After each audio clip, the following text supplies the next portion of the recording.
Madame, Monsieur, bonsoir. Très heureux de vous retrouver sur RTI 1. Voici les titres de ce journal.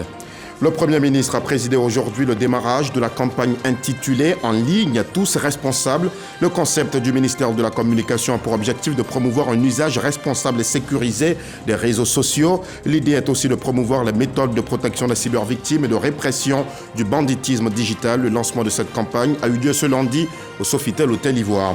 La 4e édition des Journées de la fonction publique a démarré le 21 mai 2024 et prend fin dans 3 jours, le 27 juin prochain. Plusieurs activités dans des tournois entre les ministères, des décorations des fonctionnaires et agents de l'État ou encore des panels étaient au menu.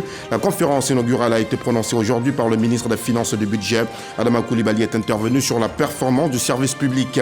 Et puis, les premiers pèlerins ivoiriens sont arrivés à 12h ce lundi à Abidjan. Ils ont été accueillis au terminal 2 de l'aéroport international Félix Houphouët-Boigny par le ministre de l'Intérieur et de la Sécurité, le général Vagondo Diomandé, l'ambassadeur d'Arabie Saoudite en Côte d'Ivoire et le cheikh Oulaïma Ousmane Diakité, guide de la communauté musulmane.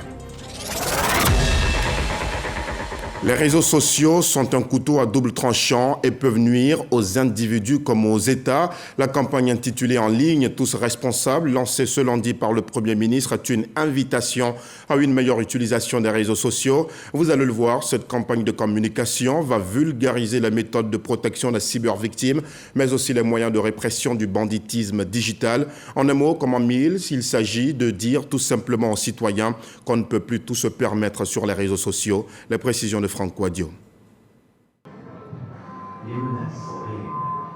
L'initiative nationale pour un environnement digital sécurisé, première phase lancée en août 2023 par le ministre de la Communication, démarre dès ce lundi. L'opération est partie d'un simple constat. L'usage inapproprié des réseaux sociaux peut provoquer des psychoses sociales, des conflits. Vous vous souvenez très certainement, en ce qui concerne la Côte d'Ivoire, le conflit communautaire qu'il y a eu avec les populations nigériennes face à une infox qui avait été diffusée.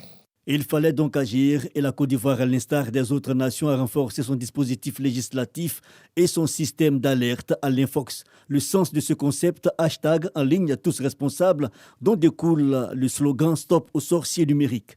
Cette campagne vise à éduquer et sensibiliser le public sur l'importance d'une utilisation responsable des outils numériques et des réseaux sociaux. Nous abordons ce jour une nouvelle étape tout aussi ambitieuse. Le slogan audacieux « Stop aux sorciers numériques » que nous lançons aujourd'hui résonne avec une force particulière. Il fait appel à l'imagerie sociale de l'Ivoirien. Ce slogan est un appel à l'action. Une volonté d'action et les États-Unis, partenaires privilégiés, s'associent.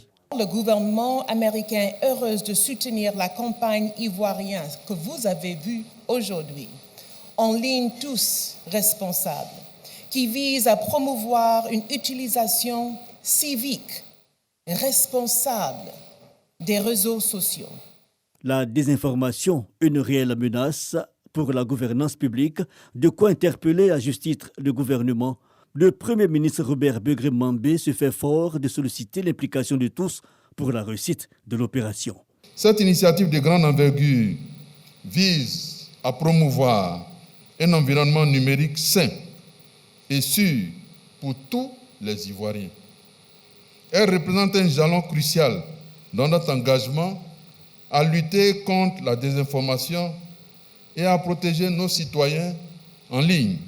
Mesdames et messieurs, le slogan « Stop aux sorciers numériques » qui accompagne cette première phase de l'initiative nationale pour un environnement digital respectueux et sécurisé appelle chaque citoyen à jouer un rôle actif dans la lutte contre la désinformation. Influenceurs, blogueurs, activistes du digital, les web radios et même leurs relais sur les pages privées, tous sont sollicités dans la mise en œuvre de cette stratégie nationale qui se décline en 4 phases, la sensibilisation, la formation, la surveillance et la répression. Dans 3 jours, le 27 juin prochain, prennent fin les journées de la fonction publique. Durant 3 semaines, les agents et fonctionnaires de l'État ont passé de bons moments ensemble. Ils ont pratiqué le sport. Certains ont même été décorés par la hiérarchie. Et ce lundi marque un pas très important de ces célébrations. La conférence inaugurale, prononcée par le ministre des Finances et du Budget, Adama Coulibaly, il est intervenu sur la performance du service public dans un contexte de modernisation de l'administration. Grace Kando. Le volet scientifique de la 4e édition des Journées de la fonction publique entre dans sa phase active avec le démarrage de la conférence inaugurale animée par le ministre des Finances et du Budget autour du thème principal « Performance du service public dans un contexte de modernisation de l'administration ». Adama Coulibaly a présenté les recettes et réformes engagées par le gouvernement pour une administration de qualité. Les facteurs couramment utilisés pour apprécier la performance du secteur public, ce sont la réduction des délais. Depuis plus d'une décennie et en droite ligne de la vision de son Excellence M. Alassane Ouattara, président de la République, la vision telle que conçue et portée par lui, des efforts importants ont été déployés en vue d'assurer la modernisation de l'administration publique et d'améliorer également la qualité du service offert. À ce propos, des innovations importantes ont été introduites au niveau de l'administration publique en général et toutes ces réformes visent 5 objectifs spécifiques. Le premier consiste à assurer la digitalisation des actes et des procédures. Le deuxième, réduire la complexité des démarches administratives. Le troisième, rapprocher les services de l'administration des populations. Et le 4e objectif, renforcer le système de management de qualité. Et finalement, 5e, améliorer les conditions de travail des fonctionnaires et agents de l'État. La ministre d'État, ministre de la fonction publique et de la modernisation de l'administration, a salué ces efforts et rappelé l'intérêt des journées de la fonction publique. Les résultats que nous obtenons au niveau de la fonction publique sont les résultats de l'ensemble du gouvernement. L'institutionnalisation de ces journées a aussi pour objectif le réarmement moral des fonctionnaires. Le fonctionnaire n'est pas la queue de la nation, bien au contraire. Il est celui-là même qui impulse la dynamique et qui crée le mouvement permanent, le mouvement de cette belle Côte d'Ivoire qui est aujourd'hui en paix, cette Côte d'Ivoire au travail où les politiques publiques impulsent la dynamique nationale. Cette première journée a été aussi marquée par la visite des stands et ateliers cliniques. 80 exposants issus de l'administration publique et privée présentent leur savoir-faire pendant ces journées de la fonction publique. Par ailleurs, cette modernisation de l'administration ivoirienne est en marche puisque bientôt, vous n'aurez plus besoin de vous déplacer pour vos requêtes. Grâce au projet e-Service, vous ferez vos requêtes à l'administration à partir d'Internet. Les explications de Grace Kando. e-Service fait partie des acquis de la transformation du service public. Ce projet a été présenté aux participants venus prendre part à la 4e édition des Journées de la fonction publique. Il permet de simplifier les procédures, d'être proche des usagers clients et de réduire le volume de travail lié aux actes. La Direction générale de la transformation du service public, dédiée à la mise en œuvre de la politique de modernisation, a initié une série de projets de digitalisation. Solliciter un acte pourrait se faire partout où le demandeur se trouve sans avoir à se déplacer. Zoom sur les e-services met ainsi en lumière les bénéfices de la dématérialisation des procédures du service public. Cette procédure de dématérialisation des actes administratifs est soutenue par plusieurs partenaires de l'administration publique. Nous le faisons déjà, c'est-à-dire qu'on a une procédure au niveau des ports maritimes d'Abidjan et puis à l'aéroport. Nous intervenons là-bas sur nos services, on les appelle services phyto. Ça allège la tâche à tout le monde. C'est la publicité que nous faisons aux usagers pour dire que quand on y va, voilà, on gagne du temps. Avec l'intégration de la Poste dans l'écosystème, le citoyen peut demander de lui faire livrer son pli soit à domicile, soit à un bureau de poste correspondant. En tout cas, on est très heureux de participer à ce projet et on fera au mieux pour assurer notre part de responsabilité. Cette initiative fait partie des réformes engagées par le ministère d'État, ministère de la fonction publique et de la modernisation de l'administration, qui vise d'ici à 2030 la digitalisation totale de l'administration avec zéro papier. Le 23h vous donne à présent lecture de ce communiqué de l'État-major général des armées. L'État-major général des armées informe les candidats au concours d'entrée à l'Académie des forces armées AFA que les préinscriptions et inscriptions du concours direct sont prorogées comme suit. Préinscription du 27 juin au 10 juillet 2024. Inscription du 8 juillet au 15 juillet 2024. C'est signé le colonel Bodio Assagou Jean-Marie, chef du bureau d'information et de presse des armées.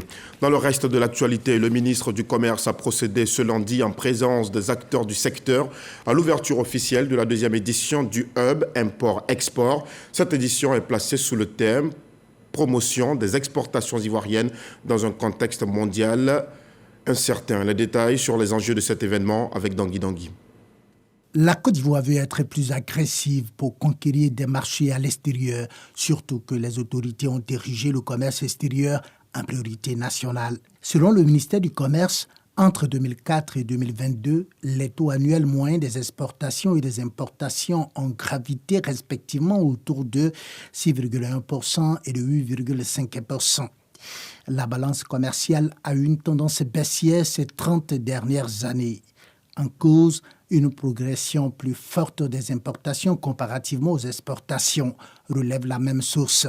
Placée sous le thème « Promotion des exportations ivoiriennes dans un contexte mondial incertain », la deuxième édition du Hub Import-Export vient actualiser la nécessité de faire la promotion du Made in Côte d'Ivoire. Dans ce contexte mondial, mouvant et comprenant de nombreux défis, nos entreprises nationales se doivent d'être informées sur les enjeux présents et à venir du commerce mondial et suffisamment préparées pour jouer un rôle de premier plan. Le Hub, c'est le rendez-vous du renforcement des capacités des acteurs du commerce extérieur. Et les sujets qui vont être abordés concernent l'accès au marché d'ASLECAF, l'accès à l'API, marché européen, l'accès au marché de la CEDEAO, et surtout avec des contenus concrets. Hub Import-Export se veut une plateforme de connaissances et de bonnes pratiques avec entre autres objectifs de faire la synergie des actions de tous les acteurs de cet écosystème, de mettre en commun leurs efforts pour que le commerce extérieur ivoirien prenne de l'envol. En transformant nos produits localement, pour que les produits que nous exportons puissent être des produits à valeur ajoutée, des produits qui nous permettent de créer plus d'emplois localement. Dans cet environnement mondial réputé incertain, la politique nationale du commerce extérieur de la Côte d'Ivoire en élaboration a été présentée aux opérateurs économiques. Panels, conférences, formations vont ponctuer les 5 jours que va durer la deuxième édition du Hub Import-Export. Et dans la filière café-cacao, les acteurs travaillent à la mise en place de l'interprofession. Ils viennent de tenir un atelier qui a permis de faire le point des organisations de producteurs et des sociétés coopératives qui fonctionnent réellement. L'idée est de réunir leurs forces pour une synergie d'action qui devrait à terme profiter aux producteurs. Le témoignage de Jean-Luc Gbangbo. Un pas de plus vers la mise en place de l'interprofession de la filière café-cacao. Après la mission de vérification des données fournies par les organisations des producteurs qui s'est tenue à leur principal siège en région, l'heure est à la présentation des résultats. Nous avons pratiquement plus de 80% des OPA qui n'ont pas pu prouver les chiffres qu'elles ont déclarés au Conseil. Et en fin de compte, celles qui ont pu prouver ces chiffres-là sont au nombre de 4. En outre, 35% des organisations ne sont pas fonctionnelles quand 77% d'entre elles n'ont pas pu apporter la preuve des membres déclarés selon les résultats de ce cabinet. Des résultats qui appellent à une remise en cause de l'ensemble des acteurs en vue d'une meilleure professionnalisation de la filière. Nous comprenons que le niveau de structuration de nos organisations est très bas. Nous comprenons que, au-delà des déclarations, nous devons visiblement nous concerter, trouver un consensus pour que l'interprofession tant caressée par les producteurs puisse naître. Au niveau de la tutelle, L'on insiste sur la nécessité pour tous les acteurs de la filière café-cacao de travailler en synergie pour aboutir à la mise en place de cette interprofession qui constitue un outil d'amélioration de leurs conditions de vie et de travail. Il est question pour l'instant de mettre en place une organisation de tous les acteurs de la chaîne des valeurs que nous nommons Organisation interprofessionnelle agricole, la filière café-cacao. C'est donc un organe qui va permettre d'avoir en face de l'État des interlocuteurs qui vont parler au nom des autres acteurs. Les acteurs de la filière ont convenu, au thème de cette rencontre, de créer 13 unions de sociétés coopératives dans les 13 régions productrices et d'une fédération nationale des producteurs de café-cacao. Des entités qui pourraient plus aisément contribuer à la mise en place de l'interprofession. Les sociétés de transport qui opéraient dans la mobilisation de l'épargne sans en avoir le droit ont été sommées de procéder au remboursement des ressources collectées auprès des populations, mais aussi au paiement des retours sur investissement comme promis.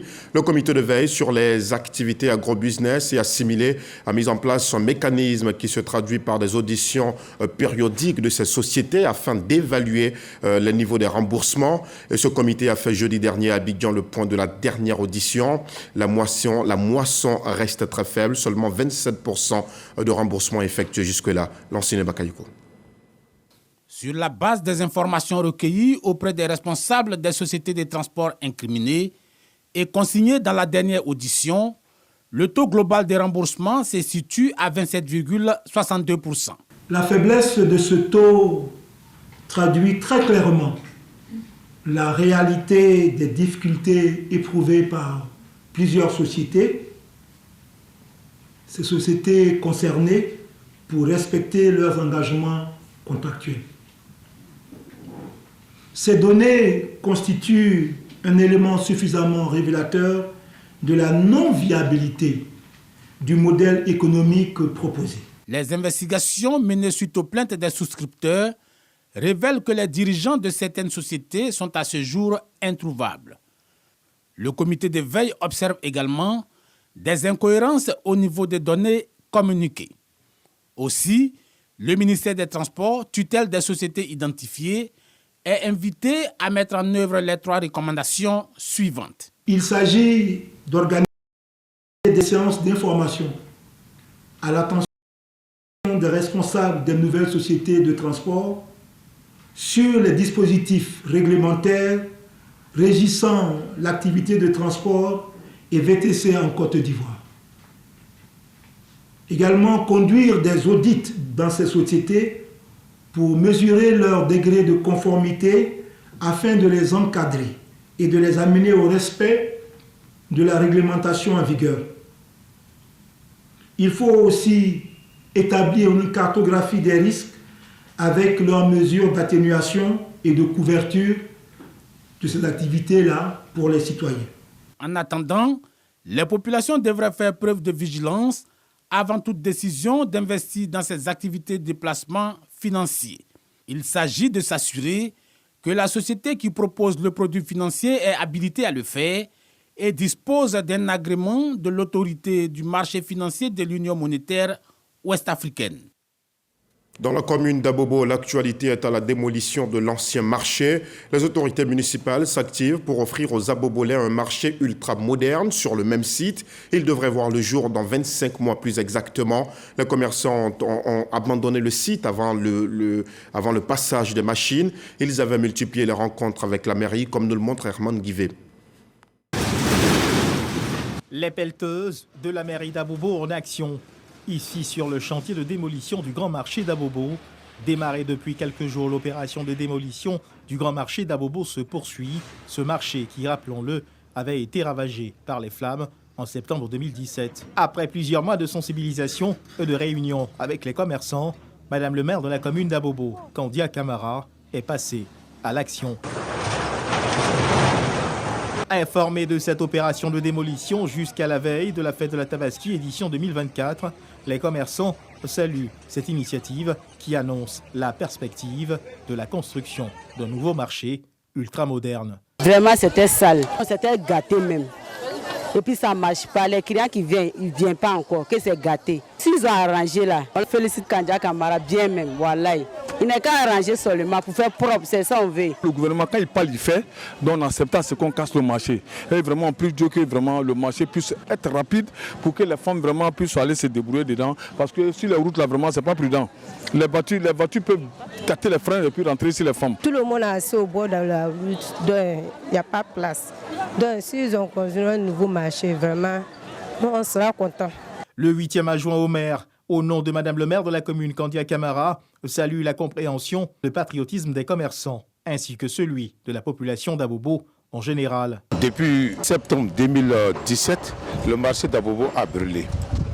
Et en son temps, paix à son âme, le Premier ministre Amadou Gon Coulibaly était venu réconforter nos parents commerçants et il avait promis la construction de ce grand marché. Depuis le 20 mars dernier, le contrat a été signé. Il a été demandé à la mairie de tout faire pour faire non seulement le déguerpissement, mais aussi de mettre le site à la disposition de l'entreprise qui va construire le marché. Nos parents commerçants et commerçants, ils ont compris que c'était dans leur intérêt que nous étions en train de faire ce grand travail. Nous allons tout faire pour ne pas les décevoir. Les 4700 commerçants recensés sur le site ont tous été recasés sur 3 sites de plus de 5000 places sur les plateformes aménagées suivantes: Sagoué Céleste, Abobo Baoulé, Abobo Belle Cité. Voici à quoi ressemblera le nouveau marché d'Abobo. Construit sur une superficie de 3,9 hectares avec une capacité de 6000 places, il comprendra plusieurs commodités. D'un coût global d'environ 60 milliards de francs CFA, il est annoncé comme le plus grand marché de Côte d'Ivoire et fera sans doute la fierté de cette commune de partage et de solidarité. Le Fonds pour la science, la technologie et l'innovation fait un plaidoyer en faveur de la promotion des brevets. C'est au cours d'un déjeuner de l'innovation avec les enseignants-chercheurs, les chercheurs, les étudiants doctorats et la propriété intellectuelle que le FONSTI a relevé l'importance des brevets d'invention et leur implication dans le développement industriel et économique d'un État. Plus de détails avec Frédéric Koulaï et Léon Brou. Petit déjeuner de l'innovation, prétexte pour les acteurs de la recherche scientifique de réfléchir sur l'importance des brevets dans le domaine de la recherche. Des réflexions motivées par l'insuffisance de production de brevets par les universités et centres de recherche de Côte d'Ivoire. Le FONSTI, Fonds pour la science, la technologie et l'innovation, appelle les parties à s'engager dans la recherche et l'innovation. Une vision partagée par l'OAPI, l'Office ivoirien de la propriété intellectuelle. En matière d'invention, nous sommes à la traîne. Est-ce parce que nous n'avons pas la culture de la protection, ou bien c'est parce que nous ignorons que lorsque nous inventons, il faut pouvoir aller au brevet? Est-ce que nous ignorons cela? Donc ça a été une très belle rencontre qui va nous permettre aujourd'hui d'aller vers nos étudiants, vers nos collègues enseignants, pour leur dire que désormais, tout ce que nous faisons doit être soumis au brevetage. Dans une synergie d'action, notre pays puisse atteindre un certain niveau en termes d'innovation pour accompagner la vision de notre président de la République en termes de développement. Titre de propriété industrielle selon le FONSTI, le brevet est un levier de compétitivité favorable à la création d'entreprises et d'emplois. Sangaré Yaya ambitionne de promouvoir et de vulgariser les résultats des recherches. Ce que nous souhaitons, c'est que les universités et les centres de recherche, en plus d'être des espaces de production de connaissances, que ces établissements deviennent également des lieux de production de richesses et d'emplois. Que nos chercheurs produisent des articles scientifiques, mais également déposent des brevets qui vont aider à la création d'entreprises et d'emplois dans notre pays. Environ 1500 articles scientifiques publiés chaque année par les chercheurs ivoiriens, une tendance à améliorer par le brevetage, comme le font des pays innovants tels la Suisse, Singapour ou la Malaisie. La CEDEAO a 49 ans d'existence et l'institution sous-régionale a célébré cet anniversaire à sa représentation résidente à Cocody. Des invités de marque, il y en avait aux côtés de l'ambassadeur Fanta Cissé, notamment le ministre des Affaires étrangères, de l'intégration africaine et des Ivoiriens de l'extérieur, Kakou Wadia Léon Adom. Ces personnalités ont mis en évidence les avancées remarquables obtenues dans la coopération sécuritaire, financière ou encore monétaire, et cela grâce à la force de la CEDEAO. Mahama Traoré. Clin d'œil au patrimoine culturel ivoirien pour cette célébration en terre ivoirienne du 49e anniversaire de la Communauté économique des États de l'Afrique de l'Ouest, CEDEAO. Devant des centaines de convives, la représentante résidente vante les mérites de cet instrument d'intégration sous-régionale. L'union fait notre force et seulement en travaillant ensemble que nous pourrons surmonter les obstacles sur notre chemin. La paix et la sécurité demeurent des priorités absolues pour la CEDEAO. Nous devons collectivement redoubler d'efforts pour prévenir les conflits, résoudre les crises et promouvoir la réconciliation dans notre région. Chantier inachevé en raison des défis persistants que sont, entre autres, la pauvreté, la menace terroriste et les changements anticonstitutionnels. Malgré de tels obstacles, la Côte d'Ivoire reste persuadée de la raison d'être de la CEDEAO. Il convient de noter que la CEDEAO fait preuve de résilience en accompagnant les États membres dans la recherche de solutions concrètes et pérennes à tous les obstacles à une intégration réussie. Ce qui me laisse croire en des lendemains meilleurs pour notre communauté et pour la CEDEAO des peuples. Les voies et moyens de réaliser cette CEDEAO des peuples seront à nouveau examinés le 7 juillet prochain à Abuja au Nigeria lors de la 65e session ordinaire du sommet des chefs d'État et de gouvernement. En religion, nous vous le disions en titre, les premiers pèlerins ivoiriens sont arrivés à 12h ce lundi à Abidjan. Après avoir terminé tous les rites, ceux qu'on appelle désormais El Hajj et Hadja, n'ont pas caché leurs émotions à leur descente d'avion. Ils ont été accueillis au terminal 2 de l'aéroport international Félix Houphouët-Boigny d'Abidjan par le ministre de l'Intérieur et de la Sécurité, le général Vagondo Diomandé, l'ambassadeur d'Arabie Saoudite en Côte d'Ivoire, Saad bin Bahit Al-Khatami, et le cheikh Aïma Ousmane Diakité, guide de la communauté musulmane. Le reportage de Parga Sorokone de Madongui. Le premier vol des pèlerins du contingent étatique ivoirien est de retour. Une fois dans le hall, les pèlerins ont eu droit à des bouquets de fleurs comme symbole de bienvenue. Après quoi, ils ont été reçus dans la salle d'arrivée des passagers du terminal 2. Au nom du président de la République, Alassane Ouattara, le ministre Vagondo Diomandé les a félicités pour avoir accompli avec succès les différents rites du Hajj avant de les inviter à préserver les acquis de ce voyage spirituel. Je suis heureux, au nom de son Excellence Elhadji Alassane Ouattara, de vous souhaiter la bienvenue. Après avoir bravé toutes les difficultés qui se sont présentées sur le chemin du pèlerin, après donc un mois d'absence, vous nous revenez tous en excellente santé.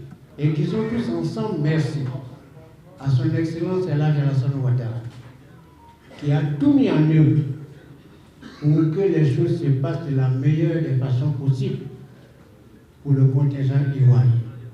Le retour au pays des pèlerins constitue un événement majeur, un événement de la plus haute importance.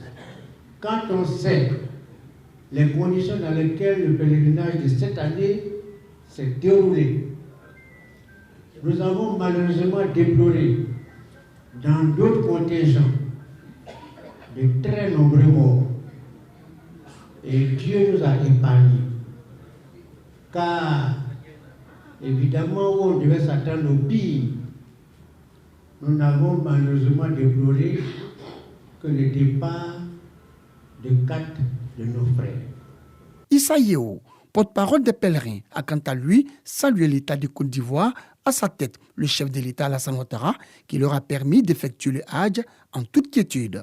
Tout s'est bien passé avec la discipline, avec l'organisation mise en place par M. le ministre de l'Intérieur et de la Sécurité, par le chef Aïma Ousmane Diakité, par toute l'équipe du commissariat du Hajj. Aujourd'hui, nous sommes de retour en Côte d'Ivoire, en Terre Sainte. Nous avons prié pour la paix en Côte d'Ivoire, que l'avenir soit radieux pour le pays. Cheikh Aïma Ousmane Diakité, président du Conseil supérieur des imams, des mosquées et des affaires islamiques, COSIM, et l'ambassadeur du Royaume d'Arabie Saoudite en Côte d'Ivoire ont eux salué les efforts consentis par les autorités ivoiriennes et saoudiennes pour une organisation de qualité du Hajj 2024. C'est avec beaucoup de joie, beaucoup de satisfaction que nous avons suivi le parcours de nos pèlerins et nous sommes là aujourd'hui pour les accueillir. Et nous prions aussi Allah subhanahu wa ta'ala pour que l'année prochaine, le pèlerinage soit encore mieux organisé. Et ainsi de suite, les efforts fournis par le Roi d'Arabie Saoudite pour l'accueil des pèlerins, pour l'organisation du Hajj, faciliter toutes les possibilités financières, possibilités humaines, moyens pour une réussite de cette organisation. Je profite de l'occasion de remercier côté ivoirien, à l'air en tête le président de son Excellence Alassane Ouattara, et le ministre de l'Intérieur, de la Sécurité et les responsables des autorités ivoiriennes. Le premier vol du contingent étatique ivoirien a décollé ce jour de Jeddah à 5h52 avant d'atterrir sur le tarmac de l'aéroport international Félix Houphouët-Boigny de Port-Bouët à l'entour de 12h48 avec à son bord 430 pèlerins.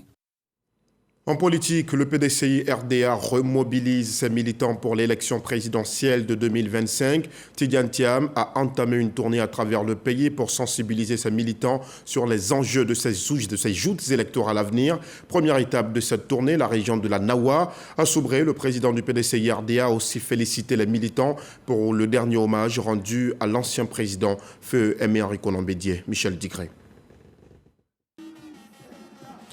Après les obsèques de Feu Henri Konan Bédié, le président du PDCI-RDA est en tournée de remerciements de toutes les forces du parti qui ont pris une part active à ses funérailles. Tidiane Thiam ouvre également à Soubré une nouvelle page de l'histoire du PDCI-RDA, à savoir la remobilisation des militants pour la présidentielle de 2025. Octobre 2025, c'est dans 15 mois. Et si nous travaillons avec application sur le terrain, la victoire est certaine. Investissez toutes les villes, tous les villages, tous les campements, sensibilisez nos frères et sœurs. Nous les aiderons à obtenir des pièces d'identité afin qu'ils s'inscrivent massivement sur les listes électorales. Tidiane Thiam a également recommandé la cohésion au sein du PDCI afin d'atteindre les objectifs du parti. Du côté du RHDP, le parti au pouvoir, l'on a aussi en vue cette présidentielle d'octobre 2025. La coordination régionale du GO a tenu sa première rentrée politique. Les centaines de secrétaires départementaux, des responsables de secteurs, mais aussi des secrétaires de section et des militants de base ont répondu présent. L'événement s'est tenu au centre polyvalent de Gagnoa. Le message est clair, grande mobilisation pour la présidentielle 2025, comme nous dit Jean-Marc Djadji. Les militants du RHDP venus des sous-préfectures des départements de Gagnoa et Oumé, qui se retrouvaient pour la première fois depuis les dernières nominations des responsables politiques locaux, sont venus écouter leur leader, le président du conseil régional du GO, Joachim Djidji-Bagnon. En sa qualité de coordinateur régional principal, il a enjoint tous les présidents de comité à être chacun à son niveau, un directeur de campagne du président Alassane Ouattara. Président de comité, vous êtes tous conviés à être directeur de campagne dans vos localités.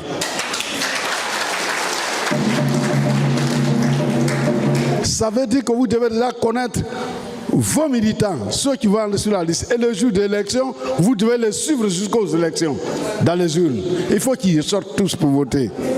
Pour cette rentrée politique, la coordination régionale RHDP a eu l'opportunité de présenter officiellement tous ceux qui les ont rejoints, notamment le professeur Crécré Firmin, ancien du FPI, et surtout Franck Anderson Kwasi, un ancien du PPACI. Son départ, d'où il est, ça fait des froissements. Nous, ça nous arrange parce que c'est Franck Anderson et vous savez bien d'où il vient. Au vu des dernières nominations, la région du GO a été divisée en deux coordinations.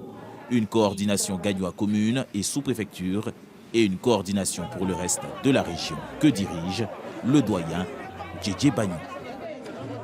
Dans l'actualité hors de nos frontières, Assimi Goïta sera demain mardi à Ouagadougou au Burkina Faso. Le président de la transition malienne s'y rend pour une visite d'amitié et de travail. Il rencontrera son homologue, le capitaine Ibrahim Traoré. Les deux présidents de transition vont revisiter l'excellente relation de coopération qui existe entre les deux pays. C'est ce qu'a écrit le communiqué officiel de la présidence du Burkina Faso. Cette visite survient alors que les 2 dernières semaines ont été marquées par des incertitudes au sommet de l'État burkinabé.